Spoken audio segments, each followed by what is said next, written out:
اس کی ریزن ہے کہ جب آپ کو ریٹرن نہیں ملے گا تو آپ اپنا پیسہ کیوں انویسٹ کریں گے. اب دبئی دیکھیں, دبئی میں کوئی آپ کو وہاں پہ کوئی زراعت نظر نہیں آئی, کوئی صرف اور صرف کنسٹرکشن بیس کے اوپر اور ریل اسٹیٹ کے اوپر انہیں اپنا پورا ملک اٹھا دیا ہے.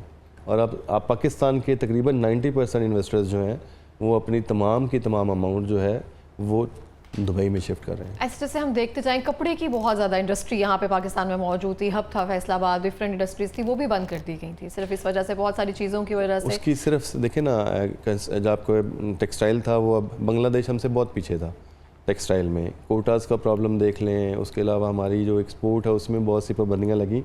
تو بنگلہ دیش جیسا ملک جو کہ میرے خیال میں 10% تھا اور ہم 90% پہ تھے, اب ریورس ہو گیا ہے. اب آپ کی 10% ایکسپورٹ رہ گئی اور 90% ایکسپورٹ جو ہے وہ بنگلہ دیش کر رہا ہے. اور وہاں پہ کوئی اتنا پراپرلی انفراسٹرکچر بھی نہیں ہے, لیکن صرف کیا گورنمنٹ سپورٹ کرتی ہے. کسی بھی ملک میں آپ چائنا دیکھ لیں, اگر وہاں پہ وہ اس پورے ملک نے فلرش کیا ہے تو اس کے پیچھے گورنمنٹ ہے, اور گورنمنٹ اپنے جتنے بھی بزنس یا اسٹیک ہولڈرز ہیں ان کے ساتھ کھڑی ہوتی ہے اور ان کو فیسیلیٹیٹ کرتی ہے. بالکل.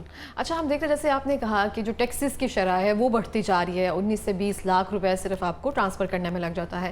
اس کے علاوہ اور کون سا ایسا ریزن ہے جس کے بعد یہ انڈسٹری جو ہے نیچے آتی جا رہی ہے؟ ایک تو فرسٹلی ٹیکسز ہوگی, سیکنڈ کیا ریزن ہے؟ میجر ریزن ٹیکسز ہی ہیں. میجر یہی ہے. اس کے علاوہ سب سے بات جو مین چیز ہے, پاکستان میں پہلے بھی دیکھیں ہم 70 سال سے یہ ملک چلا رہے ہیں, ڈرا بیکس ہیں.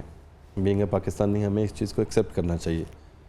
اب ڈرا بیک کا حل یہ نہیں کہ اب 70 سال کی برائی کو آپ 70 دنوں میں ٹھیک کر لیں.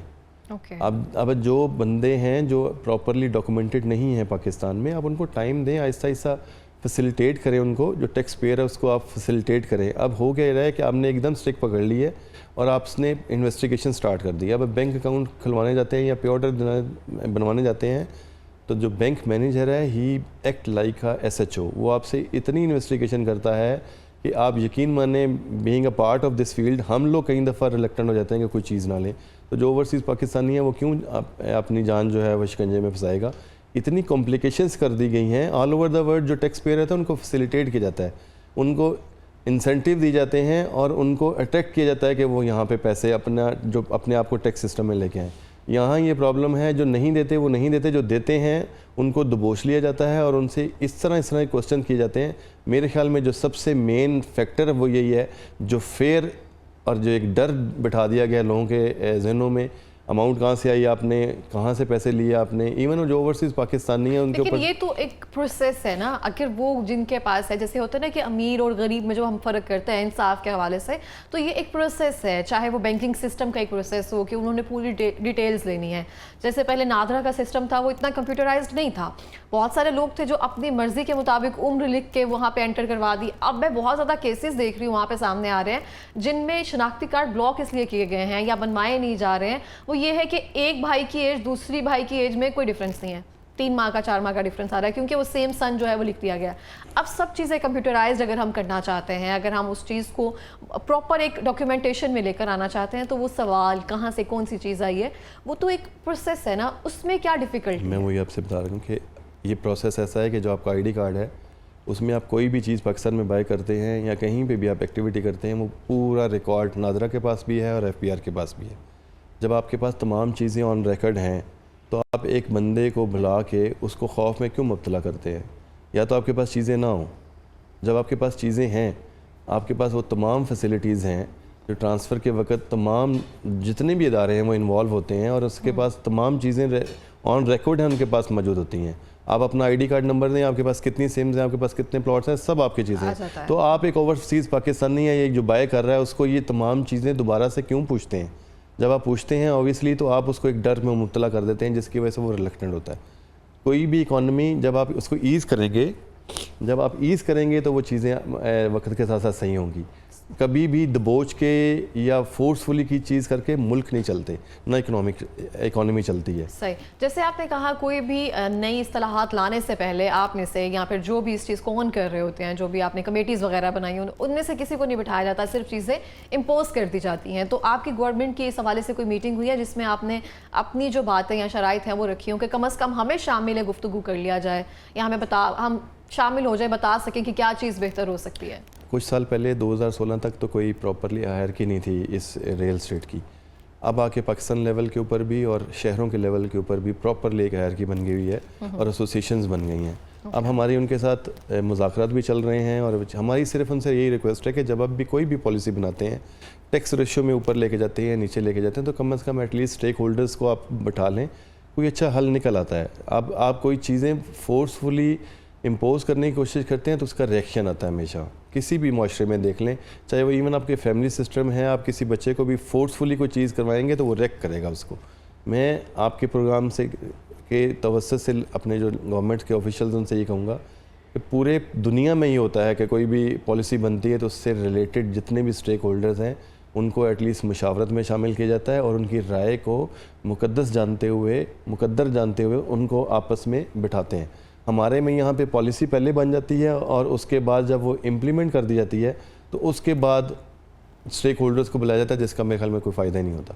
تو میں یہی کہوں گا کہ اگر آپ کوئی بھی پالیسی بناتے ہیں تو اس سے اسٹیک ہولڈرز کے ساتھ مشاورت کر لیں گے. اور یہ ایک ایسا سیکٹر ہے جو بھی کسی کی ملک کو چلا سکتا ہے. آپ یہ دیکھیں کرونا میں یہ ایک سیکٹر نے اس 1.5 سال یا 2 سال کے ٹینیور میں پوری پاکستان کی اکانومی کو سنبھالے رکھا ہے. ایک صرف کنسٹرکشن پیکیج تھا, اس میں ہوا کیا, 16% ٹیکس ریشو تھی, خان صاحب وہ تقریباً 2-3% پہ لے آئے. اب اس سے کیا ہوا, ٹرانزیکشن بڑھنی شروع ہو گئیں, ٹیکس کلیکشن بڑھ گئی اور لوگوں کو روزگار کے مواقع زیادہ ملے. اور جو لوگ گھر بیٹھے ہوئے تھے ان لوگوں کو مواقع ملے کہ وہ اپنے روزگار جو ہے وہ کما سکیں. صحیح ہو گیا. اچھا, جیسے آپ نے کہا ٹرانسفر کی وجہ سے یا جو ٹیکس وغیرہ ہیں ان کی شرح بڑھا دی گئی ہے تو وہ پرابلمٹک ایک تو چیز ہے وہ پاکستان کی اکانومی میں. ہم دیکھتے ہیں چھوٹے لیول پر اگر ہم بات کریں, بہت ساری سوسائٹیز ایسی بن گئی ہوئی ہیں جو اپروو نہیں ہوتی ہیں کس طرح سے, جو فائلز وغیرہ دیتے ہیں, پلاٹس وغیرہ دیتے ہیں, وہ بھی ایک میجر ریزن ہے ان لوگوں کے ساتھ جو مڈل کلاس ہے, لوور مڈل کلاس ہے, جو گھر بنانا چاہتے ہیں اور وہاں پہ فراڈ کیسز ہو رہے ہیں. یہ تو ایک بڑے لیول پر ہو گئے نا, جو مڈل کلاس جو اپر کلاس ہے, ایلیٹ کلاس ہے, یہ پرابلم ان کے لیے بیٹھتی ہیں یہ سب چیزیں ٹرانسفر کی, کیونکہ انہوں نے چیزیں لے لی ہیں, اب وہ ٹیکس پے نہیں کر پا رہے, اب ان کے پاس یہ چیزیں ہیں. لیکن جن کے ساتھ شروع میں اسکیم ہو رہا ہے سوسائٹیز کے ساتھ, ان کو بھی تو کچھ کرنے کی ضرورت ہے. میں نے پہلے جیسے آپ کو بتایا کہ ہم کوئی بھی پالیسی بنانے یا امپلیمنٹ کرنے سے پہلے سوچتے نہیں ہیں. کوئی بھی ہاؤسنگ پروجیکٹ آئے تو اس کی پراپرلی پہلے اپروول ملنی چاہیے. اس کے پاس لینڈ اویلیبل ہے, کتنے پلاٹ وہ سیل کرنا چاہتا ہے, کتنی اس کے پاس لینڈ, اور اس کے بعد پراپرلی اپروول ہونی چاہیے.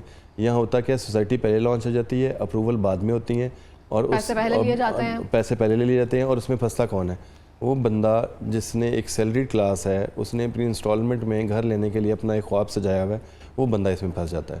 اور اس کی بھی ریزن یہی ہے کہ گورنمنٹ نے کوئی پراپرلی پالیسی نہیں بنائی. جو بندہ آج میں اٹھ کے 500 کنال جگہ لوں اور 5000 کنال بیچ دوں, کوئی پوچھنے والا نہیں ہے.